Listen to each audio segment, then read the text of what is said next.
Maharashtra bulletin, नई सोच नई दिशा। नासिक नगर निगम चुनाव के मद्देनजर प्रभाग क्रमांक 6 में चुनावी सरगर्मी तेज हो गई है। आज मखमलाबाद गांव में भारतीय जनता पार्टी के उम्मीदवारों के समर्थन में एक विशाल प्रचार सभा का आयोजन किया गया। इस सभा में भाजपा के अधिकृत उम्मीदवार मनीष सुनील बागुल, चित्रा जगन्नाथ तांदले, वालू विश्वनाथ काकड़ और रोहिणी बाबूशेठ पिंगले के लिए जनता से आशीर्वाद मांगा गया। सभा को संबोधित करते हुए वरिष्ठ नेता सुनील बागुल, विधायक राहुल ढिकले, विधायक देवयानी फरांदे, पूर्व केंद्रीय मंत्री भारती पवार ने प्रभाग के सर्वांगीण विकास का रोड मैप जनता के सामने रखा।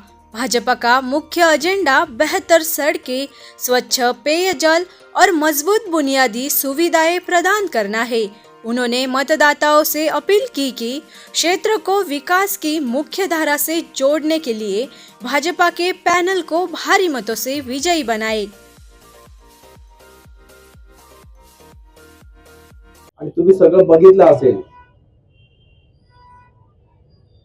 का मखमलाबाद गाव हे टोटल राजकारणाच्या अवतीभोवती फिरत असतं। जेवढंही काही राजकारण घडतं ते मखमलाबाद मधून घडतं आणि ह्याच गोष्टीचा अभ्यास करून आम्ही गेल्या अनेक वर्षापासून मखमलाबाद ह्या गावाचा विकास बघून किंवा ह्या गावाकडे बघून आम्ही इकडे कायम 3 उमेदवार देत असतो। वास्तविक पाहिलं तर 50% मध्ये आम्ही आणि 50% मध्ये इकडे वरचा भाग आहे। असं असताना सुद्धा मखमलाबाद या परिसरामध्ये आपण 3 उमेदवार देत असतो। खालच्या बाजूला फक्त 1 उमेदवार घेतला जातो। मागच्या पंचवार्षिकला सुद्धा तुम्ही बघितलं असेल, आम्ही 3 दिले होते आणि एक खालून आम्ही लढलो होतो। आता तुम्हीच आम्हाला तिकडे अजून एक खाली दिला होता, बरोबर आहे ना? आम्ही तो तुम्हाला 3 देतो, तुम्हीच आमच्याकडे एक रिटर्न पाठवता। त्याच्यामुळे तसं काही करू नका। गावाची भौगोलिक परिस्थिती बघता इथे 3 नगरसेवकांची खरोखर गरज आहे। भाऊनी सांगितल्याप्रमाणे पाटाच्या त्या बाजूला सर्व रोड, रस्ते, नळ, पाणी सगळं झालेलं आहे। आता विकासाची गरज आहे पाटाच्या इकडे। मधल्या 8 महिन्याच्या पावसामध्ये रस्त्याची आपली धुळधाण झालेली आहे। कोणताही कॉलनी रोड असेल किंवा गावाचा रोड असेल किंवा आपला हा मेन रोड असेल, या सगळ्या रोडची परिस्थिती खराब झालेली आहे आणि अशा परिस्थितीमध्ये आपल्याला सत्ताधारी पार्टी बरोबर उभा राहावं लागेल। जी पार्टी केंद्रामध्ये आहे, राज्यामध्ये आहे, महापालिकेमध्ये मागच्या पंचवार्षिकला होते, ह्याही पंचवार्षिकला राहील। अशा पार्टीच्या पाठीशी उभं राहिलो तर निश्चितच आपल्या गावाचा विकास आपल्याला करता येईल। आता आमची काही चूक नाहीये, आम्ही एक असताना तिकडे पूर्णपणे सर्व डेव्हलपमेंट केली। इकडचेच तुमचे नगरसेवक आम्हाला सांगतात आम्ही आमचं पाहून घेऊ, पाटाच्या इकडे तुम्ही काही येऊ नका। पाटाचे आता मी बापूला सांगून टाकेल, पाटाच्या इकडे पाटाच्या तिकडे अजिबात करायचं नाही, सगळीकडे आमचा हिस्सा राहणार आहे आता।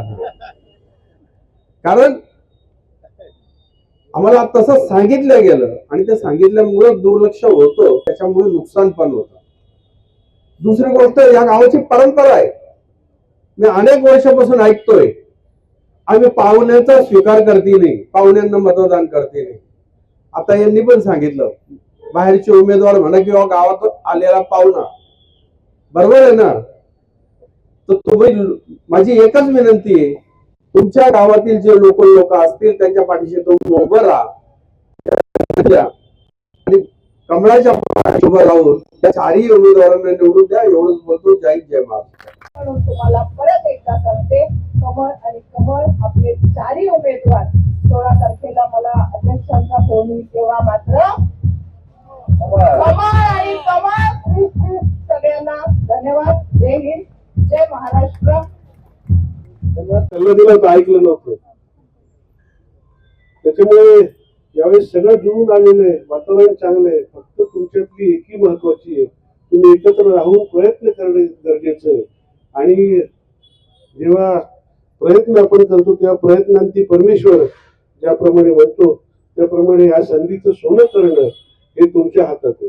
कारण आदरणीय देवेंद्रजींनी, आदरणीय गिरीश भाऊंनी, आपले सर्व शहराच्या कोर कमिटीने आपल्याला जी संधी दिली आहे त्या संधीचं आपण सोनं येत्या 15 तारखेला निवडणुकीत नक्कीच कराल ही अपेक्षा व्यक्त करतो. आणि मखमलाबादकरांना खरंच मी मनापासून एक विनंती करतो की आपल्यातले लोक आहे, सुनील भाऊंसारखा नेता इथे आहे जो हजारो लोकांना हाताला काम देतो आणि जे लोकांची बेरोजगारी दूर करतात, त्यांचा प्रभाग त्यांनी विकास केलाय, अतिशय चांगला केलाय. या भागात ते आता याच्या पुढे लक्ष घालतील. मध्यंतरीच्या काळात मुद्दाम त्यांना राजकीय षडयंत्राखाली अटकवण्याचा प्रयत्न झाला, परंतु त्याच्यातूनही तावून सुलाखून ते बाहेर पडले. विरोधकांनी काही गोष्टीचं भांडवल करायला बघतात, परंतु तुम्हाला सांगतो खरं जे सोनं असतं ते किती तापवलं तर ते सोनं निखळून येतं. लक्षात ठेवा, काळं पडत नाही. आणि त्या संकटातून नाना जे आलेत ते खऱ्या सोन्यासारखे तावून सुलाखून आलेत. आणि ते जे आहे त्या सगळ्याचा रिझल्ट हा 16 तारखेला नाना दिसेल आणि या सगळ्यात पंचवटीत सगळ्यात जास्त मतांनी शंभू काबूल निवडून येईल. कारण जे तुम्ही सगळे फिरत आहात, शंभू फिरतोय, लोकांचा पॉझिटिव्ह रिस्पॉन्स आहे, पॉझिटिव्ह फीडबॅक आहे. आणि त्याच्यामुळे जे काम केलं, जे रोपटं आपण लावलं होतं त्याचं वटवृक्षात रूपांतर होते. जी पुण्याई आहे ती पुण्याई लोकांच्या आशीर्वादाने आपल्याकडे मतांच्या रूपाने नक्कीच मिळेल ही अपेक्षा व्यक्त करतो. येत्या 15 तारखेला आपण सर्वजण कमळाच्या समोरचं बटन दाबून आमच्या सर्व उमेदवारांना आपला आशीर्वाद रूपी मत द्याल ही अपेक्षा व्यक्त करू. आणि मनीष हा आमचा मानसपुत्र आहे. तिकडचे आमचे जे काही 10-15 बूथ आहेत सोडून द्या, सुनील भाऊ बागुल हा सगळ्यांना मदत करणारा, पण राजकारणामध्ये कपटी लोकांचं चालतं. सुनील भाऊ हा भोळा माणूस आहे. सुनील भाऊ हा भोळा माणूस आहे. भोलेनाथाची पूजा करतात, कारण भोलेनाथाची पूजा करतात. बऱ्याच वेळा मी भाऊंना सांगते, भाऊ राजकारणामध्ये तुम्ही जरा भोळेपणाने राजकारण करू नका. तुमच्या पुढे कपटी लोक डाव टाकतात आणि तुम्ही त्याच्यामध्ये फसत जातात. पण मी तुम्हाला विनंती करते की शंभू हा जो आहे, शंभूला आपण प्रचंड बहुमताने निवडून द्यावं. त्याच्यात काम करण्याची पद्धत मी बघितलेली आहे. 4 वर्षामध्ये तुम्ही बघितलं असतं होतं की नगरसेवक महानगरपालिकेमध्ये नव्हते, महापालिकेमध्ये नगरसेवक नसले की अधिकारी ऐकत नाही. अधिकारी फक्त उगवत्या सूर्यालाच नमस्कार घालतात आणि त्यामुळे 4 वर्षाची गॅप पडलीये. तुम्ही म्हणत असाल कदाचित आम्हाला कोणी भेटत नव्हतं, पण मी तुम्हाला सांगते की आता आपण निवडून देण्याची वेळ आलेली आहे. शंभू सारखा तरुण तडफदार उमेदवार, एका बाजूला पैलवान आहे, एका बाजूला तांदळताईंसारख्या उमेदवार आहे, दुसऱ्या ठिकाणी आमच्या रोहिणी वहिनी आहेत. आणि म्हणून मी तुम्हाला विनंती करेल की हे 4ही उमेदवारांना आपण निवडून देणं खूप गरजेचं आहे. याचं महत्वाचं कारण आहे की आपल्याकडे 2027 मध्ये सिंहस्थ येणार आहे. मला माहिती आहे की राहुल भाऊनी पेठ रोडच्या रस्त्याचं काम पकडलेलं आहे, मंजूर झालेलं आहे, कामाला सुरुवात देखील झालेली आहे.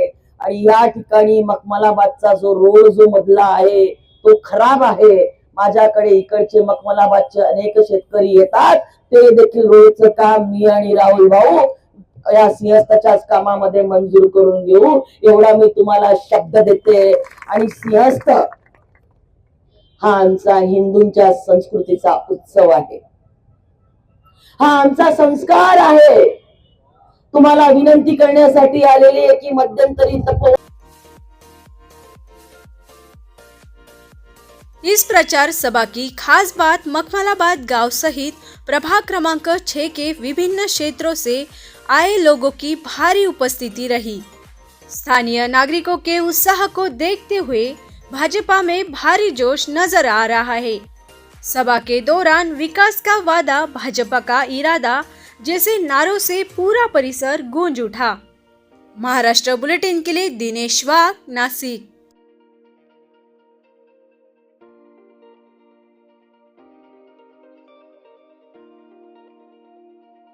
महाराष्ट्र बुलेटिन यूट्यूब चैनल को शेयर करें, सब्सक्राइब करें, बेल आइकॉन पर क्लिक करें।